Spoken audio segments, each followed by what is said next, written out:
गरजू महिलांना, बेरोजगार गरजू महिलांना रोजगार मिळण्यासाठी व त्यांनी स्वावलंबी बनण्यासाठी आदरणीय शिवाजीदादा सरोदे संस्थापक अध्यक्ष लोकसेवा बहुजन महासंघ महाराष्ट्र राज्य हे या शिलाई मशीनचे शेकडो मशीनचे वाटप होणार आहे वेगवेगळ्या विभागामध्ये, वेगवेगळ्या शाखेमध्ये. आता येथे काही प्रातिनिधिक स्वरूपामध्ये शिलाई मशीनचे आजच्या कार्यक्रमाचे प्रमुख पाहुणे यांच्या हस्ते वाटप होणार आहे. तर या प्रसंगी मी आदरणीय विजय कुमार सरांना विनंती करतो की आपण या प्रसंगी आपले 2 शब्द व्यक्त करा.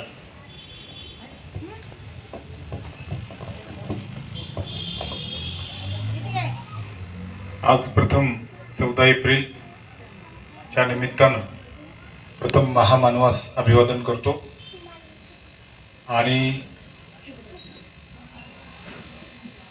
जयंती कुठल्याही महापुरुषांची असो तर ती आपण साजरी करतो त्यांचे विचार पुढे घेऊन जाण्यासाठी.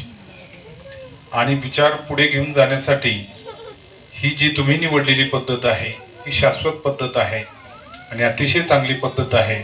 तुम्हा सगळ्यांचं मी या ठिकाणी कौतुक करतो, विशेष करून सरोदयांचं पण कौतुक करतो. मी याच्यापूर्वी पण त्यांना माझ्याकडे आले होते तेव्हा बोललो होतो.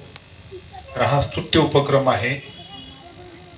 कोणतीही जयंती साजरी करण्यासाठी अशाच प्रकारचे कार्यक्रम राबवले तर ती खरी त्या महापुरुषांच्या विचारांची आपण पुढे पायी होण्यासाठी चालू ठेवलेली प्रक्रिया असते. पुन्हा एकदा मी सगळ्यांचं या ठिकाणी अभिनंदन करतो आणि पुढचा कार्यक्रम सुरू करावा.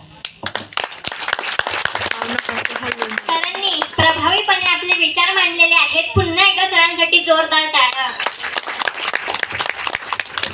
खरं तर हिच्यामुळे मी जास्त प्रभावित झालोय. हिच्यासाठी एकदा टाळ्या वाजवा. या कार्यक्रमात आवर्जून उपस्थित राहिलेले अंबिका देवकुळे, आरती थोरात, काजल चव्हाण, सुरेखा कुंभार, सुरेखा पवार महिला अध्यक्ष महाराष्ट्र राज्य, मुंगुळे शेठ खजिनदार लोकसेवा बहुजन महासंघ, डॉक्टर विजय साळवी सचिव लोकसेवा बहुजन महासंघ व शिवाजीदादा सरोदे संस्थापक अध्यक्ष लोकसेवा बहुजन महासंघ यांच्यासाठी एक जोरदार टाळ्या.